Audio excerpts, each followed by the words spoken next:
स्वागत है आपका। आपके साथ मैं हूं शिल्पा रावत। बस के बहाने शुरू हुई सियासत में अब एक और अध्याय जुड़ गया है। राजस्थान सरकार ने यूपी सरकार को 36,36,664 रुपए का बिल भेज दिया है और ये बिल तब का है जब कोटा से यूपी के छात्र वापस आए थे। दरअसल कोटा में कोचिंग करने वाले छात्र लॉकडाउन के बाद से परेशान थे।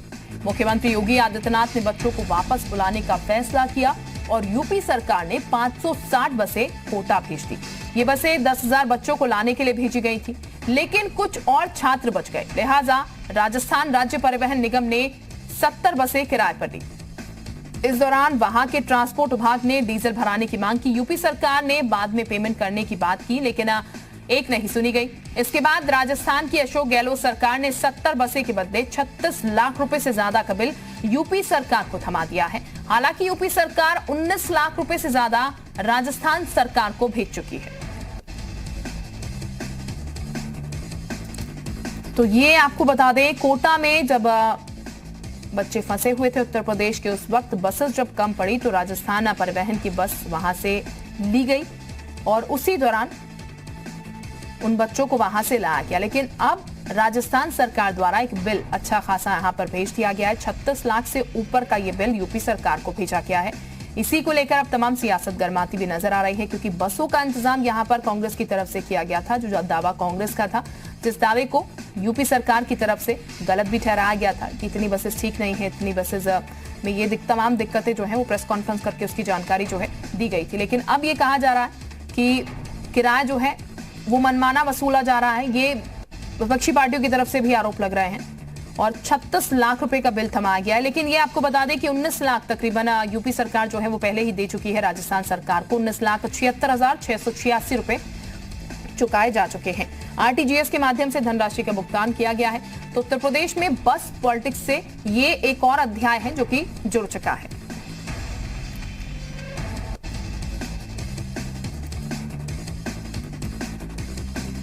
तो ये हम आपको बता दें, अब ये कहा जा रहा है कि जानबूझकर इतना लंबा चौड़ा बिल जो है वो राजस्थान सरकार की तरफ से थमाया गया है।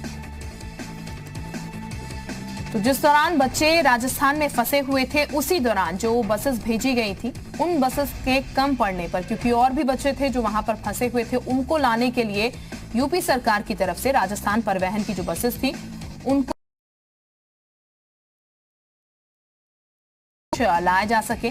उसी दौरान सरकार की तरफ से आपको बता दें 19 लाख तकरीबन बिल जो है वो चुकाया जा चुका है।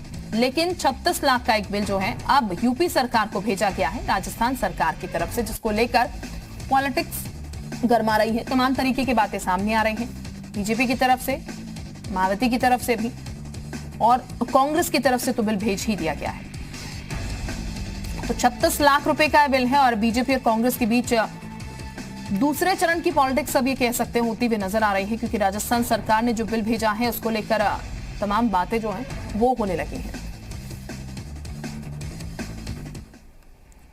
तो राजस्थान सरकार ने यूपी सरकार से बिल क्या मांगा कि सियासत गर्मा गई। बीजेपी ने इसको दोहरा और दोगला चरित्र बताया। कहा, एक तरफ फ्री की बसों का ड्रामा करते हैं और दूसरी तरफ बच्चों को बॉर्डर तक पहुंचाने के लिए पैसा मांगते हैं। पूरे विषय से पता लगता है कि कांग्रेस का जो चरित्र है वो दोगली कांग्रेस है, दोहरी कांग्रेस है। प्रियंका वाड्रा एक और बड़ी बड़ी बातें करती हैं, वहीं मासूम बच्चों के पहुंचाने का, उनको उनके घर भी नहीं, यूपी बॉर्डर तक पहुंचाने का पैसा मांग रही है सरकार। जबकि पहले उन्होंने कहा कि हमको डीजल का पैसा चाहिए, 19 लाख रुपए डीजल का पेमेंट किया, अब 30 लाख से अधिक बसों का पेमेंट मांगा गया है। ये बताता है कि कांग्रेस की सरकार, प्रियंका वाड्रा की कांग्रेस और उनकी सरकार केवल दोहरा व्यवहार, दोगला चरित्र, इस पूरे प्रकरण से, इस बिल के द्वारा ये पता लगता है कि कांग्रेस का चरित्र दोगला चरित्र है। तो राजस्थान सरकार ने यूपी सरकार को बिल क्या भेजा कि सियासत भी चरम पर पहुंच गई। बीएसपी अध्यक्ष मायावती ने कांग्रेस बीजेपी पर हमला करते हुए ट्वीट किया कि राजस्थान की कांग्रेसी सरकार ने कोटा से करीब 12,000 युवा युवतियों को वापस उनके घर भेजने पर हुए खर्च के रुपए में यूपी सरकार से 36 लाख से ऊपर की रकम की मांग की है।